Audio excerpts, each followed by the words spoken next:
साल 1764 में मिली जीत ने ईस्ट इंडिया कंपनी के लिए अवसरों के नए द्वार खोल दिए। उत्तर भारत के सबसे समृद्ध क्षेत्र बंगाल प्रांत में अपनी पैठ जमाने के बाद ईस्ट इंडिया कंपनी ने दक्षिण भारत का रुख किया। यूं तो साल 1639 में कंपनी ने मद्रास पट्टनम में अपनी फैक्ट्री स्थापित कर ली थी, लेकिन समृद्ध मालाबार तट की पहुंच से दूर थी, जहां से व्यापार की जड़ें निकलती थी।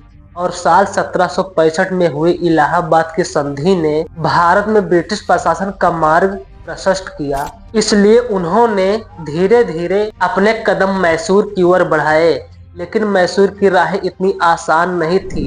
साल 1761 में हैदर अली ने मैसूर की गद्दी संभाली और फ्रांसीसी सेना की सहायता से अपनी सेना में पश्चिमी ढंग से प्रशिक्षण की शुरुआत की। अपने उत्कृष्ट सैन्य और कौशल के साथ उन्होंने निजाम की सेना एवं मराठों को पराजित कर दिया और वर्ष 1761 से 63 में डोडबल्लालपुर, सेरा, बदनूर व होसकोट पर कब्जा कर लिया तथा समस्याएं उत्पन्न करने वाले दक्षिण भारत के पॉलीगो को अपने अधीन कर लिया। गौरतलब है कि विजयनगर साम्राज्य के समय से ही दक्षिणी भारत के कुछ हिस्सों में पॉलीगो अथवा पलक्कड़ को सैन्य प्रमुख एवं प्रशासन संचालकों के रूप में नियुक्त किया जाता था। वह काश्तकारों से कर भी वसूल करते थे।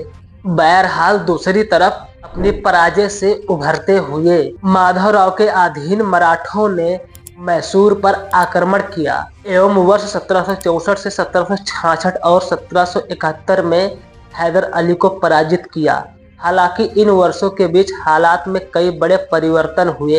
दरअसल हैदराबाद के निजाम मराठों और अंग्रेजों ने हैदर अली के खिलाफ एक एकीकृत मोर्चा बनाया, लेकिन हैदर अली ने अपने बहुत ही चतुराई और कूटनीतिक कौशल से बाजी पलट दी।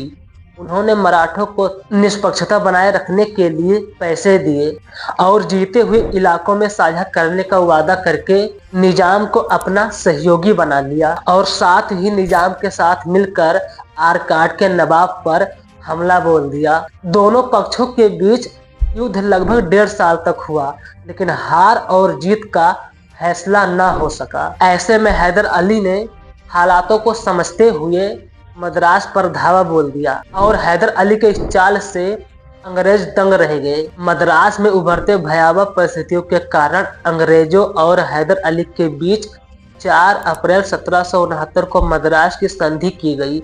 इस संधि में कैदियों के आदान प्रदान और विजित क्षेत्रों को वापस। वहीं साल 1771 में जब मराठों ने हैदर अली पर हमला किया तो अंग्रेज मद्रास की संधि के तहत हैदर अली की मदद करने आगे नहीं आए और हैदर अली ने अंग्रेजों पर मद्रास की संधि के उल्लंघन का आरोप लगाया। लेकिन हैदर अली की मदद फ्रांसीसी व्यापारियों द्वारा की गई और उन्होंने हथियार और अन्य युद्ध संबंधी सामग्री उपलब्ध करवाई और साल 1781 में कर्नल वैली के नेतृत्व वाली अंग्रेजी सेना को हैदर अली ने शिकस्त दी। लेकिन दिसंबर 1782 में हैदर अली की मृत्यु हो गई। उनके बाद सत्ता संभाली टीपू सुल्तान ने, जिनके नेतृत्व में मार्च 1784 में बेंगलोर की संधि हुई। इस संधि में प्रत्येक पक्ष द्वारा दूसरे से लिए गए क्षेत्रों को वापस करने की बात कही गई थी। समय के साथ टीपू सुल्तान एक कुशल शासक सिद्ध हुए, क्योंकि त्रावणकोर के राजा द्वारा कोचीन राज्य में जलकोट्टल और कन्नाडो को डचों से खरीद लिया गया और कोचीन क्षेत्र टीपू सुल्तान के अधीन था। इसलिए उन्होंने त्रावणकोर के राजा के इस फैसले को अपने संप्रभु अधिकारों का उल्लंघन माना और यही कारण था कि अप्रैल 1790 में टीपू ने अपने अधिकारों को पुनः बहाल करने के लिए त्रावणकोर के विरुद्ध युद्ध का ऐलान किया। युद्ध की घोषणा सुनते ही अंग्रेजों को लगा कि यह एक अच्छा मौका हो सकता है टीपू सुल्तान को हराकर मैसूर पर कब्जा करने का, और इसी योजना के साथ ईस्ट इंडिया कंपनी ने त्रावणकोर के राजा के साथ मिलकर टीपू पर हमला बोल दिया।